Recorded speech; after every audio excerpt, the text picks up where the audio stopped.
Hi, thank you very much for attending this year's Sloan Sports Analytics Conference, and I'd like to introduce you to this year's hackathon presented by Major League Baseball. This year's hackathon focused on geospatial player and play data with participants asked to advance the knowledge of the game. We have a panel of four judges here from ESPN and MLB. Jason Benetti, a play-by-play commenter with ESPN, Matt Morris, the associate director of stats and ESPN Stats and Info, Greg Kane, the VP of Baseball Data with Major League Baseball, and Darren Willman, the director of Baseball Research and Development. Thank you all for being here. Our first presenter today will be Alex Stern. Alex, please join us on stage, and we're excited to have you. Hold on, it says it's unable to start video. Apologies, Alex, give us 1 second. Awesome. All right.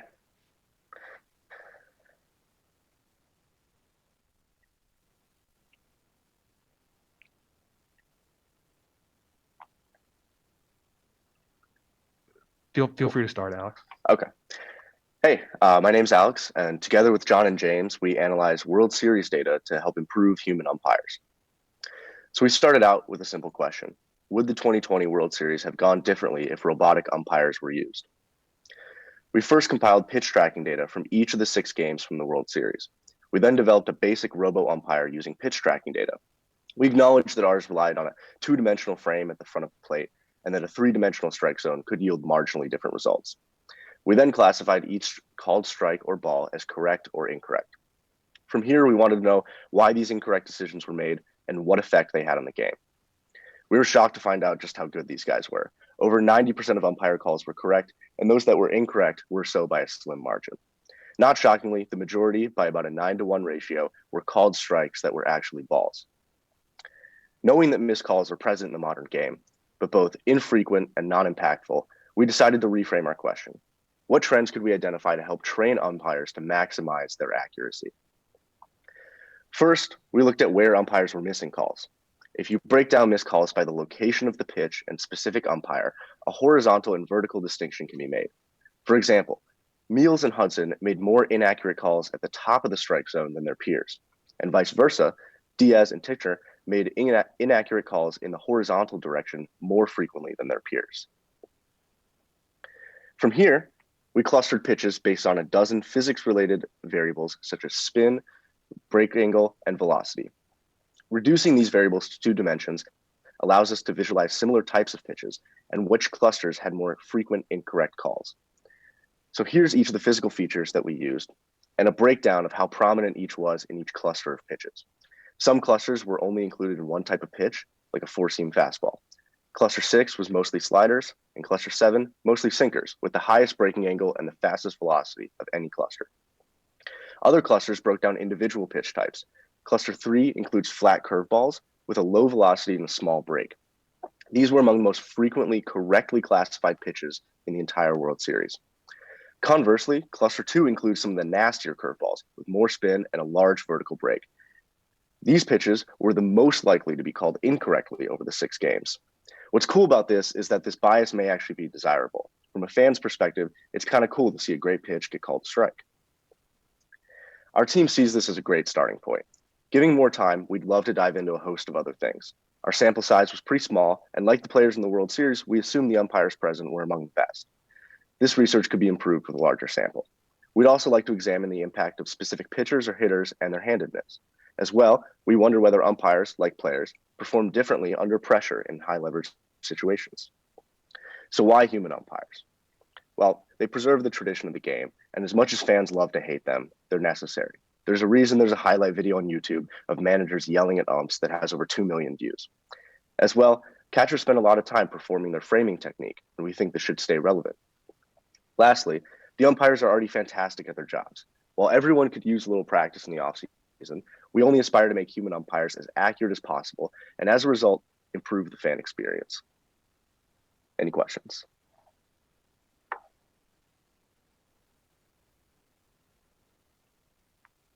Did you standardize this for strike zone? Did you take that into account?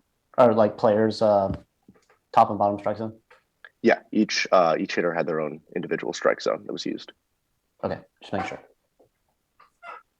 As batters change their stance, how do you think that would affect, the outcomes based on, an individual per pitch strike zone adjustment? That's definitely something we would like to look into, kind of with a larger sample size. We think different things could be gleaned from specific pitchers, hitters, their stance. Again, I think a larger sample size would be more productive for that, as well as a three-dimensional strike zone.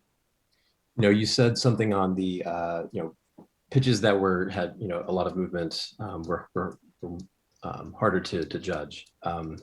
Was there any biases that you found in that data? Like, was it something at the top of the zone or the bottom of the zone or left and right? So we found that the acceleration in the Z dimension, so kind of vertically up and down, was what was causing those curveballs to be tougher to call correctly. But I mean, did you find that it was more of an issue at the top of the zone or the bottom of the zone? That we did not find a distinction between. Sure. Likely the bottom of the zone, though. You mentioned separating out for righties and lefties. Did you guys do that and the sample size was too small to glean any information, or you just didn't have time? We didn't have enough time to get to that part of the data set. If you had a larger sample set, what would you like to do? What would be the first thing you'd like to do? Certainly the handedness thing. We kind of examined where the release point was of the pitch, like from the pitcher's hand, and how that we'd like to look into how that may affect the call as well. Kind of our original intent was to examine the full tracking data of the pitch from when it leaves the pitcher's hand to when it crosses the strike zone, and kind of see, okay, like half a second before it reaches the strike zone, is there a way to kind of fit a model that says, okay, this will likely be a ball or a strike, kind of anticipating what the umpire may call, and kind of see whether he's calling it directly over the strike zone or kind of what it looks like it'll be half a second before it reaches the strike zone. Based on what you learned here, if you were going to walk into an umpire's room and talk to a crew chief, what would be on your list of things to tell that umpire? Kind of that we could make them a personalized scouting report that kind of say, here are things that umpires in general are missing or could train themselves better on. And here, maybe personally, one of the umpires, for example, did not call a single incorrect ball in the vertical dimension, but then in the horizontal dimension, he was making mistakes on the left or right. So here's a personalized report of things that you could use to help improve your own personal accuracy. You mentioned you were looking at, you considered looking at leverage situations in the future. Did you notice anything with regards to count? And so a called third strike on an 0-2 versus a ball on a 3-0? Yeah. So that was kind of one of the initial things we looked at was were incorrect calls kind of ending innings, basically, or were they kind of striking a batter out? And we didn't find anything significant. Did you look at velocity? Did you cohort it out into any groups of velocity? Granted, pitch types are there, but did you take a look to see if faster pitches were called strikes or slower pitches? Yeah. So I think we found that the sinkers that were slower, like velocity in the Y dimension, so kind of going straight from the pitcher to the batter, the slower ones were more likely to be called accurately.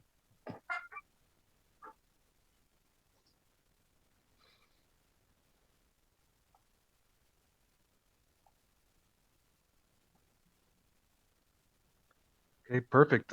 Thank you, Alex, James, and Jonathan. We really appreciate your presentation, and thank you very much.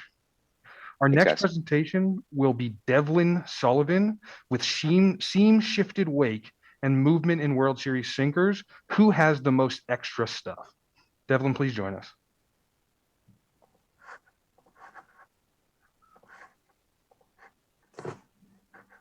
Everyone, thanks for having me. Is everything good with the screen sharing? Okay, perfect. That's good. Yeah, so I'm looking forward to presenting my hackathon project on seam shifted wake. My name is Devlin. I'm currently an undergrad at WashU in St. Louis. And in order to sort of provide a bit of an intro to seam shifted wake, it's a recent term for something that's been kind of long-standing in baseball circles. kind of late movement, and specifically its movement on a baseball that isn't influenced by the spin on it, in the same way a rising fastball or a dipping curveball might be. If you've ever thrown sort of a scuffed wiffle ball in your backyard, you've probably seen an example of seam shifted weight.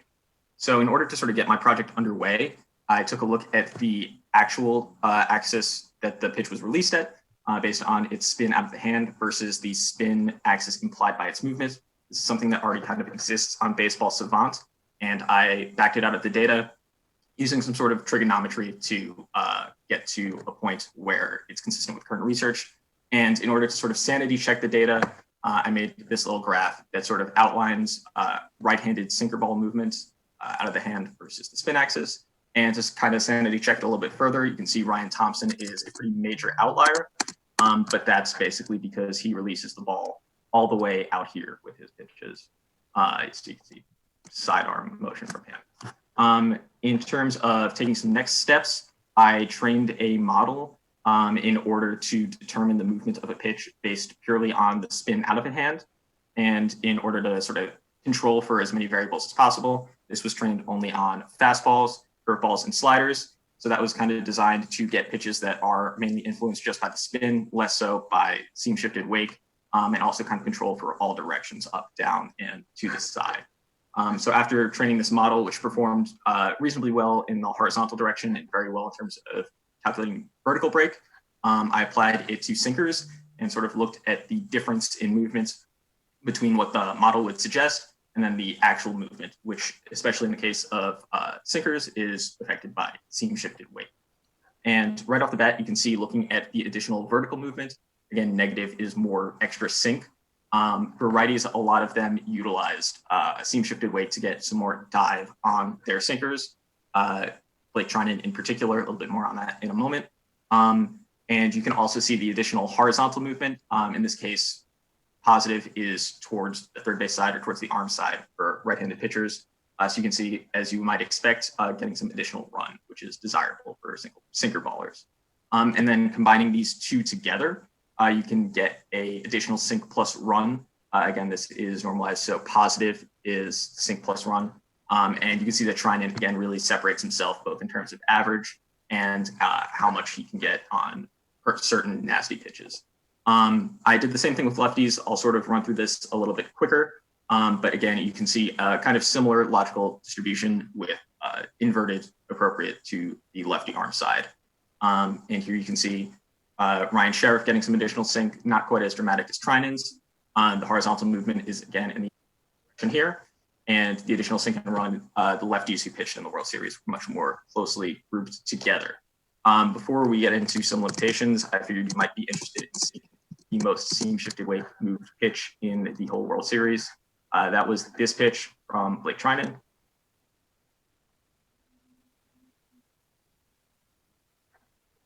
So yeah, pretty nasty stuff, which was encouraging to see. Some limitations, however, were the pretty small sample size. After paring the data down to just the sinkers, it was 235 in total. And obviously that got very small when you're looking at individual pitchers. In terms of figuring out the expected movements by spin versus sort of movement that was actually occurring, a linear model might not necessarily be the optimal choice. It performed pretty well, but taking a more physics-oriented approach would be something to look into for sure. And that's something that people like Alan Nathan, people at Driveline are certainly leading on. So I would recommend reading on that if you're interested in diving deeper into seam shifted wake. And furthermore, I looked at the correlation with called plus swinging strike percent, which was encouraging but pretty small. And in terms of measuring the effectiveness of a pitch, you assume that more movement is better. But what's the ultimate goal of that? To miss bats, to generate weak contacts, sinker ball pitches are sort of nebulous in that sense. And another obvious way for further research would be applying to other pitches. Changeups and cutters are also pretty influenced by seam shifted wake, so that could be another frontier of research. So with that, I'll kick it open to any questions. Again, huge thanks to everyone involved in putting this on, and happy to answer any questions you may have. First question I have is what bits of data did you not have that you would like to have had if you could have everything that would be available? Yeah, it was pretty encouraging to get it on a pitch level that isn't something that's publicly available. In terms of some more data, I think just having a larger sample in order to sort of quantify the effects over not just 20 pitches for Blake Trinan or something like that, as well as having a more effective way to gauge the effectiveness of a pitch. There are a lot of like models out there, proprietary and not, in terms of scoring a pitcher's stuff. So I think having some more time to develop something like that would be something interesting to look at. Understanding that the sample size was small, did you take a look at the results of like balls and strikes? Like when you deemed a pitch maybe a seam shifted weight, were they typically balls, or were the results any better than the non-seam shifted weight? Yeah, I didn't look too drastically at the like balls and strikes outcomes for seam shifted weight pitches. They're at the top of the leaderboards, which is mostly where I was nosing around. There didn't seem to be too noticeable of a correlation, but I did look at sort of like the confidence intervals for each pitcher's like expected deviation from their main spin axis, and that was something that got narrow pretty quickly, which I think makes sense with public research on like the stability of spin axis and pitch level data like that. Where would you like to go next with this? That's a good question. I think the biggest question is like, what's the actual use case? Obviously more movements seems good, but in terms of perhaps looking at pitchers who have a lot of spin induced movement, but are short in seam shifted wake, being able to sort of look at their grips. I know that Blake Trinan, who again was sort of the poster child for this presentation, uses the one seam sinker grip. So potentially getting like into the weeds with that and determining where this seam shifted weight comes from on a level that isn't just, oh, that pitcher, would be a super interesting next route to go. You mentioned in your conclusions there in your kind of follow-up research, looking at weak contact versus sort of the result. Did you look at any of that, or that just to be determined? Like similar to the question about whether something was called a ball or a strike, did you analyze any of the results? Yeah, I wasn't able to get too in depth on the results. I looked at like a lot of the correlations for outcomes, and nothing was tremendously strong. So I didn't necessarily have the time to pare that down a little bit further. But I think definitely given a larger sample and or more time to dig into the data, that would be a very like promising next frontier. And you mentioned you might consider applying this to other types of pitches. I guess you also alluded to the fact in your conclusions that you might use a more sophisticated model depending on, depending on the pitch and some of the physics around it. What would that look like to you?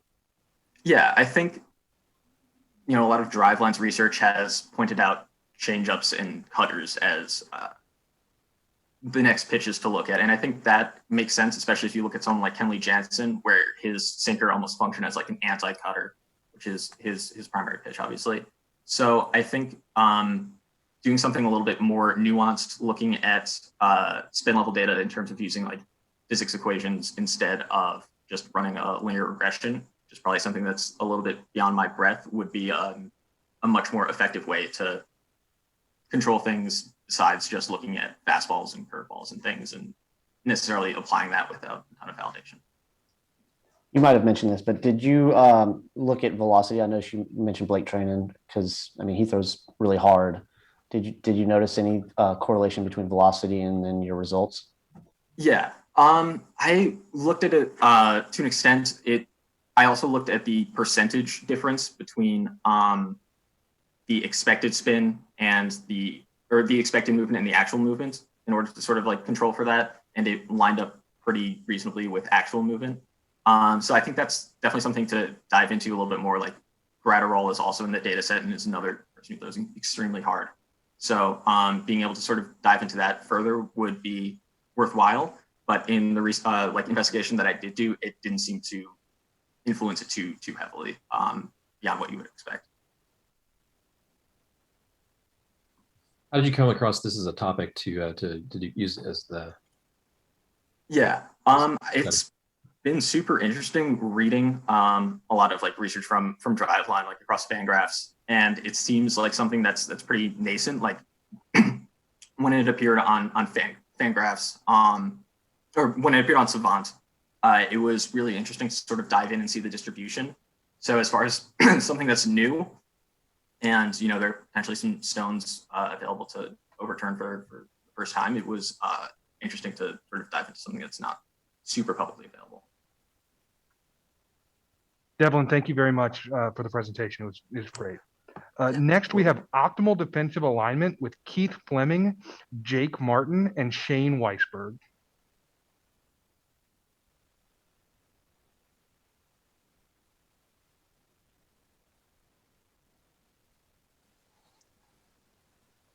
All right. Hopefully everybody can see these slides. We are good. All right. I'm Shane Weisberg. I was working with Keith Fleming and Jake Martin, and yeah, we're going to talk about optimal defensive alignment. We'll start by saying that this is not something new, right? Teams have been doing this for a while, ever since Ted Williams. The Rays and the Pirates brought defensive shifting back into the forefront early last decade. And you can see from the 2020 World Series data that we were using it, the teams are doing all sorts of fun things, from overshifting against left-handed batters to the Rays playing the occasional fourth outfielder. And so teams have been doing this and lining their defenses smartly for a while. So why are we worth listening to, essentially? Well, we're going to try to introduce a new method, one that we think differs from what teams are currently using, and in theory, with a lot of work, could probably give better results. So what is that method? Here at MIT, we love optimization, and we think you should too. Optimization is essentially, for those who don't know, what you might use to set a DraftKings daily fantasy lineup. So you're trying to maximize the number of points your lineup score, subject to a constraint, in that case, the salary cap. Here, we're trying to do something similar in two steps, essentially. We are trying to assign each fly ball that was hit during the World Series to one of the three outfielders. We're limiting ourselves to three outfielders for now. And then smartly position those outfielders to minimize the distance, the total distance to all of the balls assigned to that outfielder. We have two constraints that we use right now. Number one, each ball needs to be assigned to the closest outfielder for obvious reasons. And then number two, all the balls should be assigned to exactly one outfielder. This will give us some interesting results that we'll show in a second, and then we can talk about at the end why you shouldn't take those results too seriously just yet. So here's going back to our World Series alignments, broken down by left-handed hitters and right-handed hitters. Because we're working with just 6 games of data, like you've heard, we essentially grouped all the batters by their handedness. And so we're going to make 2 defensive alignments, one for all of the left-handed hitters. So it's going to be a combined hitter, half Cody Bellinger, half Max Muncy, half Austin Meadows, and then a combined right-handed hitter, some combination of Mookie Betts, Keith, and Randy Arozarena. And obviously in real life, each of these hitters would have enough data to create customized alignment for them, potentially even based on the pitcher. For right now, this is what we've got. So without further ado, here are our results. And you can see that some of them look a little bit normal and some of them not so much. We've got a very deep center field against right-handed hitters and a very shallow center field against left-handed hitters. But based on the spray charts that we extracted from the data, we can show that these definitely make sense based on what we were trying to do. And you can see that each of these blue dots being a landing point of a fly ball, the outfielders are generally placed in the center of clusters of fly balls. And based on our criteria, which was again to minimize that total distance, we think this is exactly what we wanted to see, and it's doing better than the existing average alignment, which you can see on the bottom, just based on, again, purely total distance to all these fly balls. Obviously, we're not proposing that anyone go out and line up their outfielders like this. There's a lot more to be done.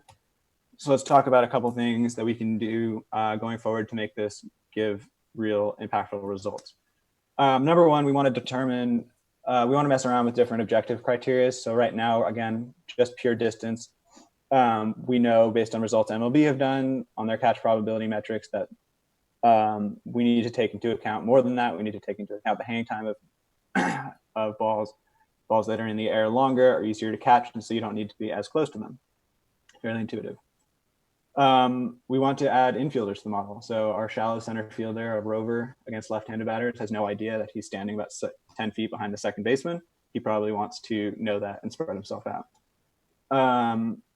We talked about the data limitations. We want to give each batter an individualized treatment, potentially multiple, depending on what type of pitcher he's facing, either lefty or righty, or even we could potentially cluster different types of pitchers, ground ball pitchers, fly ball pitchers.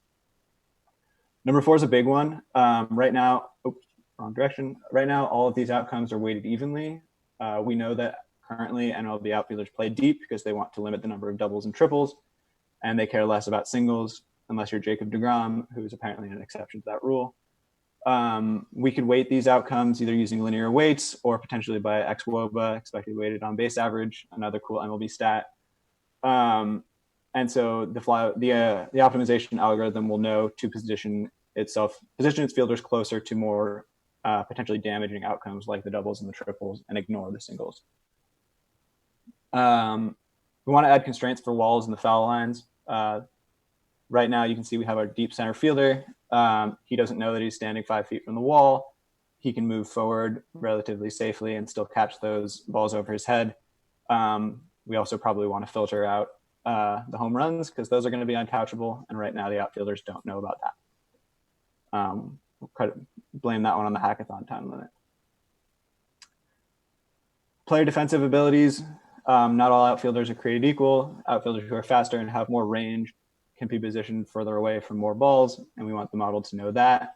And then lastly, our end result would ideally incorporate all 7 fielders who can move around, knowing where each other, taking into account each other's positions, and also minimizing the number of ground balls that are hit for singles and fly balls that are hit for doubles and triples. And with that, we're happy to take questions. Given, a whole season's worth of data, how long do you think it would take to train your model to align in a perfect world alignment? It's a great question. For the data we were working with, it was about 80 balls for a hitter for right-handed hitters and a little bit less for left-handed hitters. And we did cut off the training early. There's definitely a lot of optimization you can do to the optimization to run better. But the results definitely significantly plateaued in terms of how much improvement you get after the cutoff time. And so you can feel pretty confident that these are very close to the true optimal results, and shouldn't be a problem to train on slightly bigger data sets than across the league. What is your thoughts on overfitting to the data, the small size of the sample set you have, and what kind of confidence do you have in having a larger data set, how you would actually know that? It's definitely a concern for the results we showed here, especially because it's a mix of so many different hitters. That's less of an issue probably for fly balls than ground balls. With an individual hitter, you're going to see clear trends, presumably, and the idea is to take advantage of those trends. I'm not too worried about overfitting in that case. Yeah.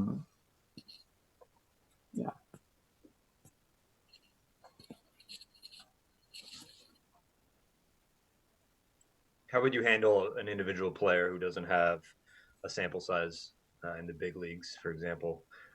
Would you try to cluster those with his style? What would you do? Yeah, depending on where he's playing in the minor leagues, you might or might not have data, I think, depending on which ballparks. If not, I think this should probably work within a few games of data, probably. We haven't tested it at small samples, but it obviously works better with the more you get. I think a clustering approach based on different hitting types would be interesting. I'm not sure how much signal you'd be able to get out of that, though. So it's definitely something to look into.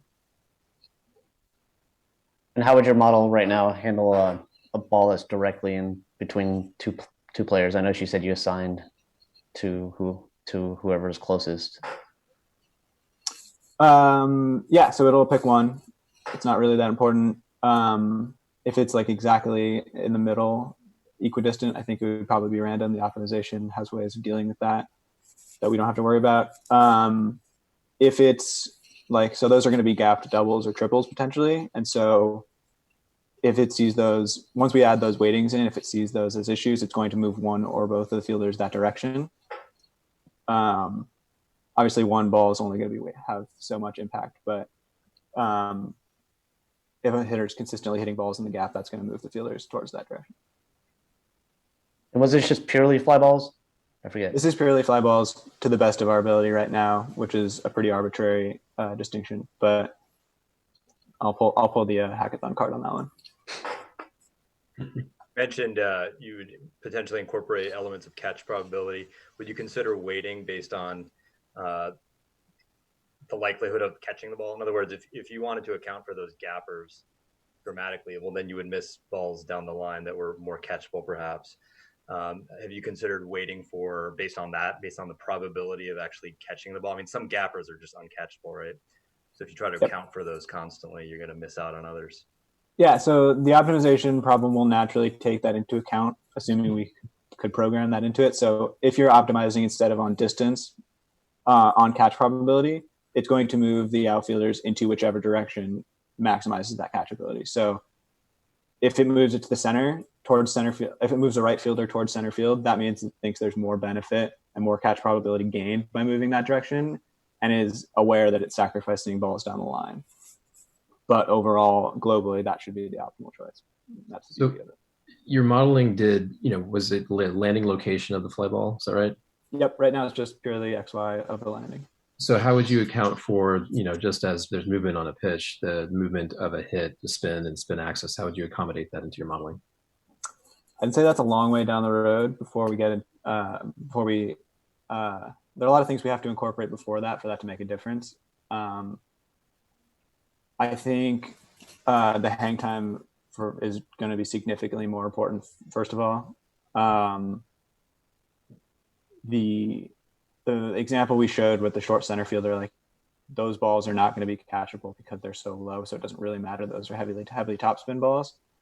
So I don't see that being a huge factor, especially at this stage. Thank you very much, Shane, Keith, and Jake. We really appreciate it. Up next, we will be moving into the open division and have Dae Yi present his defensive positioning evaluator.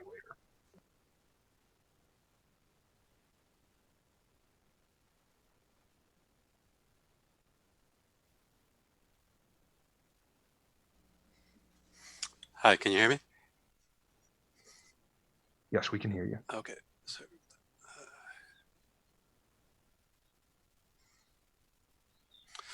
all right. Thank you. My name is Dae Yi, and I'm a adjunct professor at Columbia University in the Applied Analytics Department. I'm very glad to have an opportunity to participate in this hackathon. My topic is fairly similar to what the Shane and his group's topic was prior to this, but it's got a little different spin to this, so to speak. But I call this the defensive positioning evaluator, and it's not so much a model-driven application that I was considering, but I was focusing on the what-if scenario. So what happens if you move people around the positions? And so the idea is that what's the impact of moving an outfielder's position in response to the batter? So as we all know, the shifts occur. People try to optimize their locations, try to generate a greater probability of getting the batter out. So with the data that was provided by MLB, I came up with the formula for a probability of now, although it was very primitive, but it allowed me to at least go through the motions of setting up these simulations. And I was only considering outfielders and fly ball scenarios. So other aspects of play will actually have to be dealt with later. But my probability that I calculated, besides the spray data of all the balls going everywhere, was the opposing pitcher, the ballpark, and then the defensive alignment. Obviously, a lot more variables could come into play to make this a more sophisticated model. But the impact that I wanted to generate was not something that was just going to be some static data. I actually built an app that would allow us to test this out in action. So as I said, it's dependent on the ballpark. So we have an option to actually choose whether you want to go American or national, and any team that you chose, we can generate the stadium and the ballpark layout. So Jason, you might like the fact that we have guaranteed rate field in there. But let's go to Tropicana Field, since that's where the part of the World Series occurred, and the data that we received was dependent on that. So we pick the stadium, and then we select a pitcher. So let's try to see if we can match up Clayton Kershaw with Randy Arozarena, right? So it basically involves 3 steps. First, you start with an initial positioning of the outfielders. Now, this can be arbitrary. This can be based on whatever other criteria, but we just need a starting point. And then we generate a spray of balls that, in this scenario, and based on some of the data that we have, that Randy would be able to hit. So these are all sort of the balls hit into the outfield in this scenario. And then we have the option to move some of these outfielders, right? For instance, we'll move the left fielder down a little bit. Center fielder can shift a little left. The right fielder, he takes a couple steps in too. So in this box over here, we see that the before and after are same because we haven't actually calculated the after yet. But if we recalc, we'll see that just by moving the players in this alignment more toward where the spray of balls seem to be generated, we get a positive improvement in the out probability of about 16%. Obviously, a lot of it is arbitrary, and the calculation of a catch probability and all that, I know it takes into account a lot more factors, including hang time and distance. But for the sake of being able to generate something in which you can compare different scenarios, different players, even different ballparks, and see what would happen, that was the focus of my application here. So let's take another look. Maybe let's take Tyler Glasnow against Cody Bellinger. So if we place our outfielders here, it's already naturally shifted to the right field to account for Bellinger's handedness. And then if we calculate his spray of balls, they obviously tend to be more toward the right field. And then we'll move each fielder in such a way that they're getting closer to the spray of balls, and we recalculate, and we see a positive 12% improvement. And obviously, if you did some inadvisable moves, like move them away from the spray of balls, that you're going to get a much more negative outcome.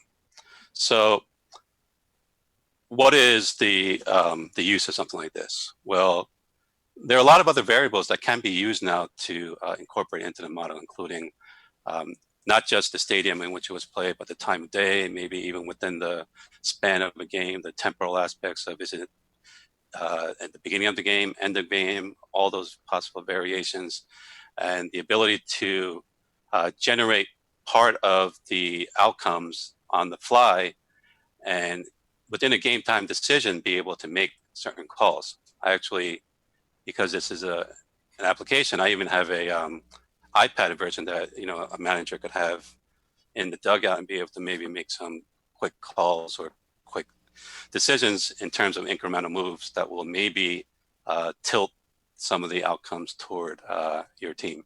So I had a blast creating this. This was done all in the language of R, if you guys are familiar with that. And it's a package called Shiny. And so this is something that not is only visual, but can yield some instantaneous decisions that will allow a manager or even the casual fan to see if things should be done differently. So with that, if you have any questions, I'm open to them. Thank you. A couple things. So how did you go about generating the batted balls? Is that random? No, well, obviously we didn't have a lot of data, so looked at the landing coordinates of the existing data that we have, and then we simulated some more based on either other similar batters and also partly interpolation. There was also a little bit of a random noise built into there, just for the fact that it's it's not meant to be an exact translation of the balls that were hit. Gotcha. And I noticed that like did the park factors, did you incorporate wall? Because I noticed like some on the last one you showed there was some hit out of the park. Yeah, that's another thing that can be refined in this model, because each ballpark is differently, especially the wall distance, and those that were actually out of the park, although I can't really verify, but some of those will happen because if they're like screaming line drives, and there might have been a potential for the outfielder to catch those versus those that are simply hit out. But each ballpark requires a calibration within the app itself to kind of know exactly where the walls are. I only worked with the Tropicana field for now, but in a larger setting, each stadium would be calibrated so that within the app itself, we would account for those. But the assumption is that all the balls that are in that spray simulation, they're catchable, whether the outfielder caught it or not. That figures into the probability calculations. Is there an audio component to your app for the analyst complaining about the ball that didn't get caught down the left field line because you moved the outfielder? Yeah, I'm sure we could build something of or some kind of a feedback loop or response system where you can say that. With regards to the batted balls, I'm not sure I fully understood. When I noticed when you change the positioning of the outfielders, you got a whole new set of seemingly randomized batted balls where the catch probability would update, or the catch probability for each of those would update based on the new positioning, presumably. How a couple things. How are the batter pitcher factored in? That wasn't clear to me. In other words, how do those affect what the batted balls look like? And then I know you alluded to this, but what exactly are the batted balls, and how do they change once you change the positioning of the outfielders? Yeah, good question. That's a lot of questions in there, but in terms of the pitcher batter combination, it was simply based on the existing data that we had. So I took those in which the batters actually face that particular pitcher. Also, other pitchers of the same handedness. And now, once again, a greater study can be done in terms of being able to cluster similar pitchers and batters to generate more similar spray balls. But that's one thing. And then the other, in regard to the difference in the simulation of spray, was that when you start in some defensive alignment and then you move, the batter has a tendency to try to maybe alter his hitting style, or maybe even try to slap it into some place where they aren't. And so my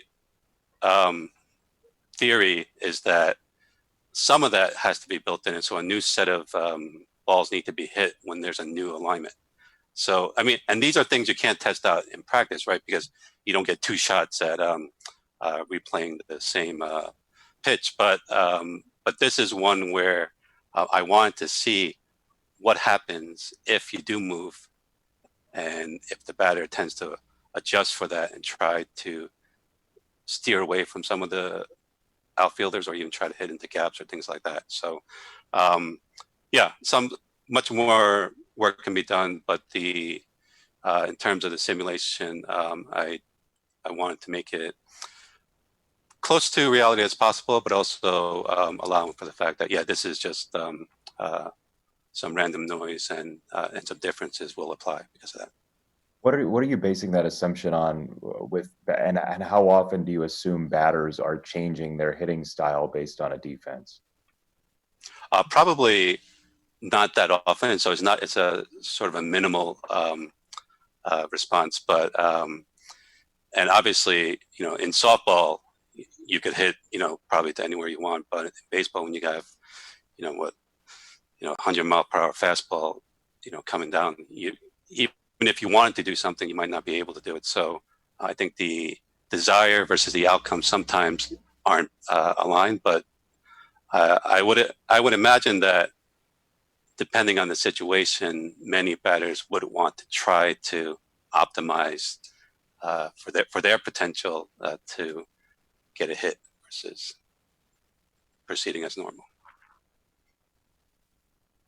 Dave, thank you very much for your presentation. We really appreciate it. Okay, thank you.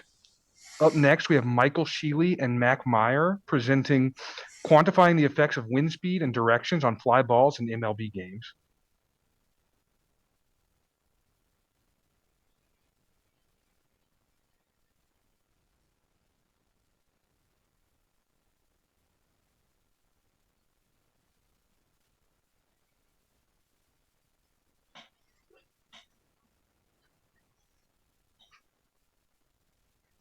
All right.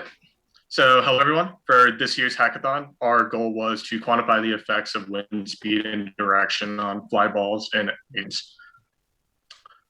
My name is Michael Sheely. I'm an analyst and machine learning consultant, and my partner for this competition was Mac Meyer, who works at chipsatbetter.com and is a former professional baseball player. So many times, the difference between a flyout and an extra base hit is the fielder missing the catch by a few feet. And this can have major implications on the results of games. For the hackathon, we were given the tracking data for the 6, and the unique thing about that was that Arlington, and half the games were played with the retractable roof covering the field.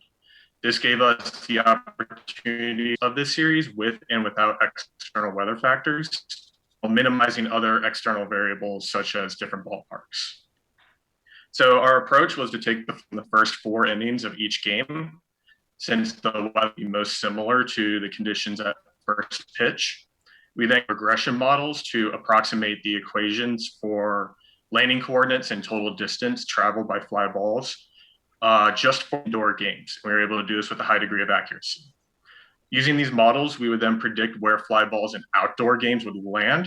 Since our models only know fly balls from indoor conditions, they should predict where the ball would land. Finally, we would compare these predictions with the actual data of the hits. We can get an idea of the effect on these balls by how different the predictions were. So what we did with model predictions of the landing or the difference of them from where they actually landed and put them on a scatter plot. These differences are relative to if you're standing from home plate. So the x-axis is ball landed, and y-axis is how much farther or shorter the ball landed relative to home plate. And finally, we colored the points on the plot hang time, where darker shades represent longer hang times. And so on the left is this plot for the different sim games, and on the right, outdoor games. And we can see that there's some more variability when it comes to the outdoor games compared to the indoor. And this is especially true with fly balls with longer hang times, where the difference for shorter the ball landed was greater than fly. And finally, what we did is we took these differences and found the 3 outdoor games of the waste. Our main takeaway from this is that to capture the additional distance balls traveled in game 1, there was a strong tailwind coming from behind home in game 1, and so we were able to capture this additional distance balls flew into the outfield. And the wind speeds weren't as strong for games 2 and 4, so it was more difficult to capture these nuances. But considering more than just 6 games of data should eventually regress these differences to their actual values and further validate any sort of metrics you could create from this data. So for example, distance change per mile per hour of wind. Some potential limitations of this, obviously the sample size, we only had 24 innings worth of fly balls. Tracking more at Globe Life Field will eventually help improve our confidence in this analysis. Wind speed and direction can change over the course of the game. So having inning by inning updates can also help validate these results. And finally, this type of analysis would most likely have to be done independently for each ballpark. Differences in ballpark structure and airflow can also affect how these fly balls travel through the air. So going forward, one place our results can be applied is in defensive positioning. If a manager knows how much farther or shorter a ball would travel in a game's wind conditions, he can combine that with what he knows about his player's speed and defensive abilities to make adjustments accordingly to the outfield positioning. Hang times on fly balls can also vary due to headwind or tailwind. So looking into this a bit more can also help our understanding with these effects. Horizontal spin was incorporated into our models, but analyzing its effects with wind conditions can also improve the results of this kind of analysis. And finally, we can even look outside of baseball. We can apply or combine our knowledge with other sports such as golf, where precision of how far a ball travels and where it lands due to the weather is also of crucial importance.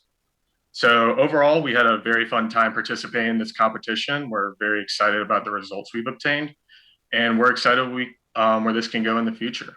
And I'll open it up to any other questions.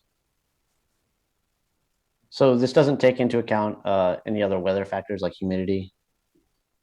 No, it does not. We put under the assumption of the fact that all 6 games are playing the same ballpark. Humidity can also be a factor about how it can be different from indoors and outdoors, but yes, that can also be a factor and be put in the bucket of external weather factors. So Michael, I apologize. You were a little bit choppy for some of that. So I might not have caught this, but how did you take into account changing wind factors throughout the game?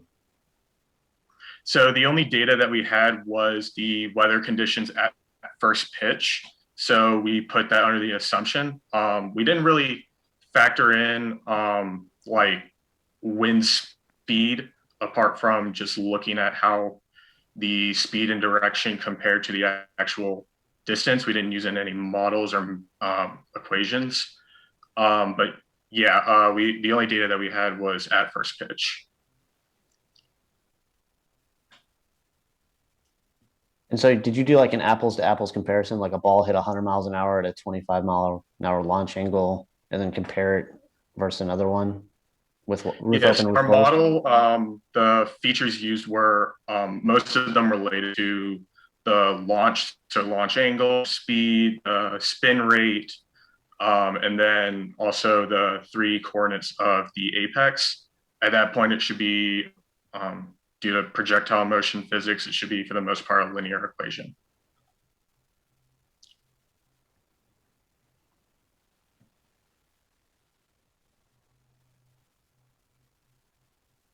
If there are no further questions, thank you to all of our participants in the hackathon. Thank you to our finalists. Thank you to our judges, ESPN, MLB.